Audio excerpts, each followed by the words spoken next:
E pa zdravo dragi moji, dobrodošli na moj kanal i dobrodošli u još jedan novi video. I na vaš zahtev, hteli ste da bude malo više videa na temu Australije i u nedostatku istih sam došao do zaključka nekog, živeći ovde godinu i po dana, malo više godinu i po dana, vozeći se svaki dan, učestvujući u saobraćaju, raditi, živeti, uživati, sam došao do zaključka, odnosno sam skontao nekoliko činjenica vezanih za Australiju. Eto, nadam se da će vam biti zanimljivo, nema ih puno, bit će kratak video, ali nadam se zanimljiv. Ajde, idemo na, znači, nekoliko činjenica o Australiji. Prva činjenica koju sam uklavirio, koju sam skontao u stvari u Australiji, jeste da ovde nema pasa lutalica. Da, dobro ste čuli, znači, ja, bar što se tiče Melbourne, znači, ne mogu da govorim o celoj Australiji, ali što se tiče Melbourne, znači, sve ovo što ću danas pričati je vezano za Melbourne, isključivo za Melbourne. Znači, nisam, doduše bio sam i u Sidneju, nisam obišao ceo Sidnej, ali u nekim delovima Sidneja da sam bio i takođe je isti slučaj. Znači, nema nigde pasa lutalice. Što znate kako izgleda u Srbiji. Nije da želim da sad poredim, prosto samo sam živeo i tamo i vamo i prosto znam ove situacije. Tako da, ovde definitivno toga nema. Znači, nećete vidjeti ni jednu mačku lutalicu, nećete vidjeti ni jednog psa lutalicu. Zašto? Zato što su zakoni veoma strogi, mora da se steriliše, ako se ne steriliše, znači da ćete da zarađujete na kučićima, znači da treba da plaćate veliki porez. Tako da birate. I službe za zaštitu životinja, i kućnih ljubimaca, i shelter kao utočišta, veterinarske stanice, znači sve to funkcioniše na najvećem, najvišem mogućem nivou. Tako da je verovatno i to razlog zbog kog je ovo jedna od činjenica koje sam ja primetio u Australiji. Znači stvarno, evo za godinu i po, više godinu i po dana, ja nisam ni jednu lutalicu video nigde, ali nigde. Znači, možete vidjeti macu na ulici, ali je ispred kuće od vlasnika. I prosto, znači, nije lutalica, znači, ne ide ona dalje mnogo od kuće, verovatno noću ide, ali je prosto, ima ogrlicu, znači, sve životinje su čipovane i kažem, ako se i desi da ostavite negde na ulici, prosto čipovana je, ima podatke o vama, znači, može vas naći milicija i opet kazne su jako velike. Tako da, eto, to je jedna od činjenica u Australiji. Druga činjenica jeste da iako je Australija kao poznata po kengurima i koalama, da tako kažem, toga nema nigde. Znači, činjenica je, znači, vozio sam se i u ruralnim predelima Australije, i gradskim, i prigradskim, i brdovitim, i šumovitim, i obalnim i priobalnim, znači, svuda sam bio. Znači, nigde nisam video kengure i koale ovako da ih vidite da trče. Mislim, lažem, nijedan nisam video. Viđam po autoputu ponekad mrtve udarene zgažene. Bože me oprosti. Ali je činjenica, još jedna. I video sam jednom kada sam išao za... Gde smo išli? Išli smo da pokupimo Nea i na tom putu, to je neki kao put za Sidnej, koji vodi od Melbourna, tu sam video na livadi, onako u daljini, onako gomilu kengura, kao stado, krdo kengura, ne znam kako se kaže. To je bilo jedan jedini put za godinu i 6-7 meseci, eto koliko sam ovde. Znači, koalu nisam vidio nigde. Znači, ako ne računamo zoološki vrt, nigde. Ni. Ali zato je činjenica da papagaje možete videti i čuti svaki dan, gde god, kad god. Znači, mislim da je i ko me pratio na Instagramu, Instagram storiju, da sam čak i snimio, znači, pogotovo oni beli papagaji, njih ima na sve strane, toliko su glasni, toliko su grlati, i toliko mi uvek izmame osmeh na lice da ja ne mogu da vam opišem zbog čega. ali prosto kada ih vidim na livadi, pošto se onako, livada se beli od njih koliko ih bude, znam da sam u Australiji, da nisam u Srbiji. Kažem da njih ne vidim, verovatno bi bilo sve jedno, znaš ono kao kuće, ulice, pa whatever. Mogu da budem i u Novom Sadu, mogu da budem i u Beču, mogu da budem, kuće, ulice, put, zeleno drvo, vamo, tamo, znači toga ima svuda, ali tako. Ok, drugačije, možda tipski, ali, kažem da ne vidim tačno, da ne vidim te papagaje, verovatno je to razlog zašto mi izmame osmeh na lice.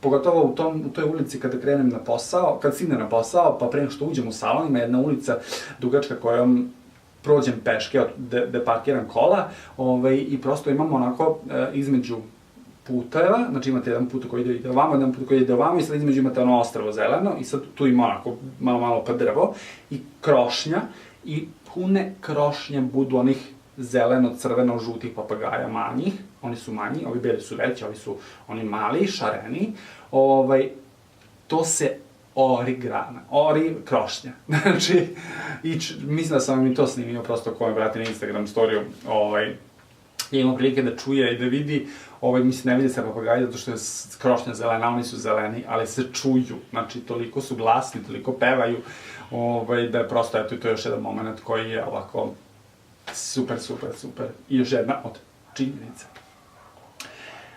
Idemo dalje. Sledeća činjenica jeste, pre nego sam došao u Australiju, svi su mi pričali, pazi se, ne znam, od 10 najodrovnijih životinja na svetu, 9 je u Australiji, ne znam, istresi, patike, cipele, ako ih ostaviš ispred, zmije, paukovi, gušteri, bube, znači, ništa od toga ja nisam video ni iskusio za ovaj, da ne ponavljam non stop za ovaj vremenski period koji sam proveo u Australiji. Ni. Znači, imao sam, možda ću vam ostaviti neku sliku, naletao sam na terasini jednom na pauka, koliko sam slikao, pošto mi je bilo fascinantno, i morao sam da imam dokaz, i to je to. Znači, niti sam nigde video, niti čuo da je neko spomenuo zmiju, niti sam video i čuo da je neko spomenuo nekog otrovnog pauku ili neku bubu ili boga pite šta, tarantulu. Iako je prosto uvržena misao da ovde gamižu vam u kući, po jastuku, ispod kreveta, u cipelama, vamo tamo, škorpija, znači, ništa nema toga. Znači, okej, možda ako bi otišli negde u pustinju Australije ili možda u neku goru, zabit neku, gde ima 3-4 kuća, možda bi tamo i naletali na sve to, možda bi trebalo da obratite pažnju. Ali ovde u ovim ruralnim predelima, odnosno, ne ruralnim, nego urbanim predelima, to da reći, prosto toga nema. Znači, ima onih paukčića koji su onako po uglovima što ima i kod nas, ima onih buba Rusija, onih buba šarbe, što ima i kod nas, i to je to. Znači, ništa drugo od insekata ja nisam video. Ništa. Idemo dalje. Sledeća od činjenica jeste ograničenje brzine. Znači, ograničenje brzine u Australiji vam je maksimalno 110. I to, retko ćete naći gde je 110, uglavnom je maksimalno ograničenje brzine 100, najčešće 80. Uvek 60 i ponekad 40. Znači, to su vam ograničenja brzine u Australiji. Nekad to toliko iritira, pogotovo što su ovim putevi su im odlični. Znači, savršeni.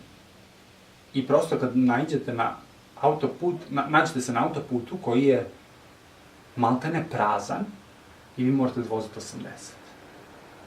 Pa iskočili bi svoje kože.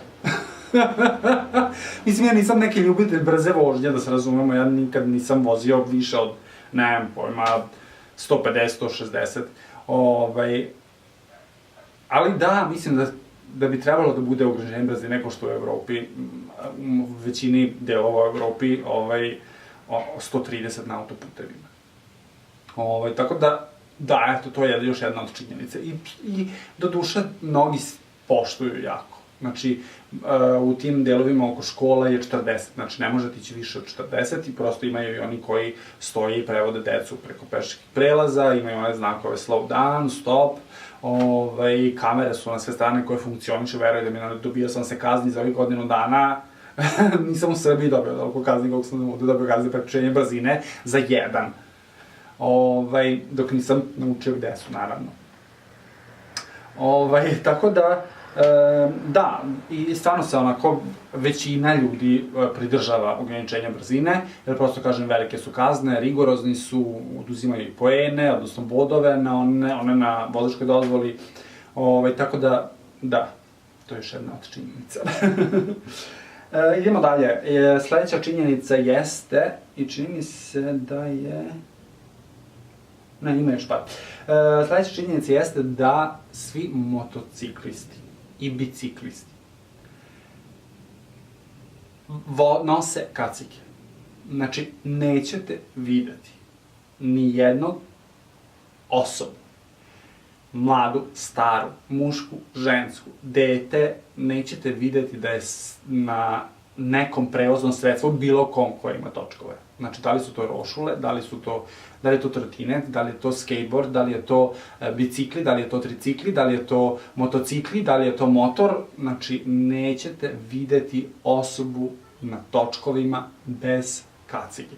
Znači, to je stvarno činjenica. Znači, prosto je tako. Znači, ne znam zašto, verovatno i za to zakon jako strog i rigorozan i kazne su verovatno jako velike, ali je činjenica da sve i jedan biciklista, znači, nosi kacigu. Što je negde i normalno. Kod nas, ne znam koliko bi to sad bilo izvodljivo, ali svi to, ja moja frizura, ja moja šminka, ja... Ali šalim se, ali ovde je tako. Znači, svi nose kacige. Nema izuzetaka, znači nema. Znači, evo ja sam ovde godinu i po dana u saobraćaju, sam svaki božji dan, još nisam sreo nekoga na točkovima da je bez kacige. Znači, još nisam sreo. A znači, svaki dan sam po 2 sata minimum na putu u kolima i stvarno se to nije desilo. Znači, činjenica je da svi nose kacige. Idemo dalje. Da je gužva u saobraćaju. Znači, činjenica je da je Melbourne, i to je zvanična činjenica, znači zvanično je objavljeno, da je Melbourne najzgužvaniji što se tiče saobraćaja u celom svetu. Bio je još jedan grad, ne znam tačno koji, pa su se onako smenjivali prvo drugo mesto, ali ove godine je definitivno Melbourne prvi u gužvi u saobraćaju u svetu. Ja trenutno imam sreće, pa izbegnem onu jutarnju i popodnevnu gužvu u saobraćaju, jer od nekih 7 do nekih 9 je jutarnji špic. Znači, stani, kreni, stani, kreni, stani, kreni. Ako treba da radite od 8, morate krenuti u 6. Ako vam treba nekih 45 minuta vremena do posla, da bi stigli na vreme. Znači, tolike su gužve, znači vi to ne možete verovati. Ali, kažem, opet u špicerima. I sledeći špic je od 4 do 6 posle podne, znači kad se ljudi vraćaju s posla, isto tako. Sad, ja kad radim pre podne, radim od 10, znači treba u 9 da krenem od kuće, tad je već skoro pa prošao, odnosno uglavnom prošao špic, i vraćam se kući ako radim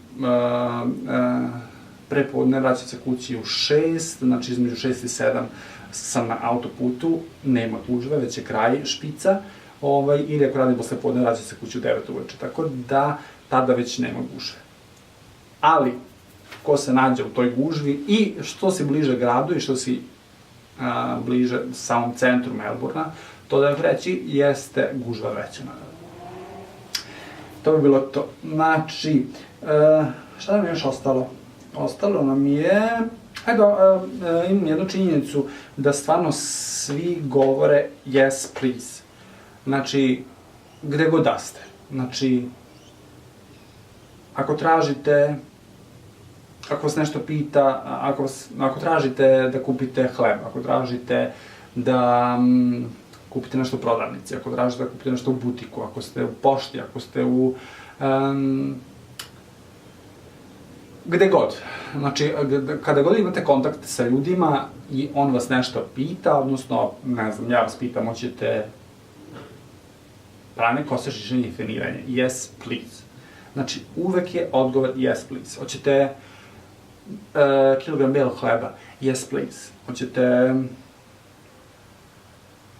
Hoćete da zapakujemo ovaj shorts i majicu? Yes, please. Znači, uvek je yes, please. Znači, nećete čuti u razgovoru da je neko rekao nešto potvrdno.